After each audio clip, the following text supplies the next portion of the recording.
नेपाली कांग्रेस भित्रको आन्तरिक विवादलाई समाधान गर्दै आगामी 15औं महाधिवेशनलाई मर्यादित बनाउन सभापति गगन थापा र महामन्त्री विश्वप्रकाश शर्माले राखेको 7 बुँदे प्रस्ताव सार्वजनिक भएको छ।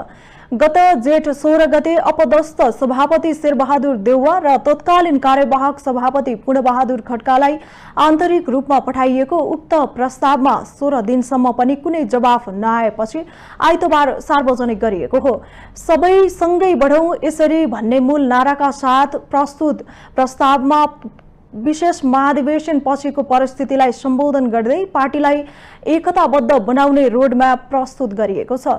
प्रस्तावमा विधानको धारा 17(2) बमोजिम सम्पन्न विशेष महाधिवेशन, निर्वाचन आयोगको अध्यावधिक र सर्वोच्च अदालतको फैसलालाई आत्मसात गर्दै विमतिका विषयहरूलाई 15औं महाधिवेशनको बन्द सत्रमा राजनीतिक एजेन्डाका रूपमा प्रस्तुत गर्न सकिने उल्लेख गरिएको छ। यस्तै केन्द्रीय समितिमा रहेका सबै नेताहरू महाधिवेशनमा स्वतः प्रतिनिधि हुन पाउने पुरानो परम्पराको अन्त्य गर्दै ओडा तहबाटै अनिवार्य प्रतिनिधि चुनिएर आउनुपर्ने क्रान्तिकारी शर्त गगन र विश्वले अघि सारेका छन्।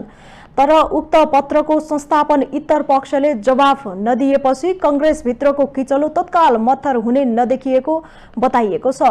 गएको पुससम्म नवीकरण गरेका सबैलाई आउँदो महाधिवेशनमा सहभागी गराउनु पर्ने देउवा कोइराला पक्षको अडान कायमै रहेको छ।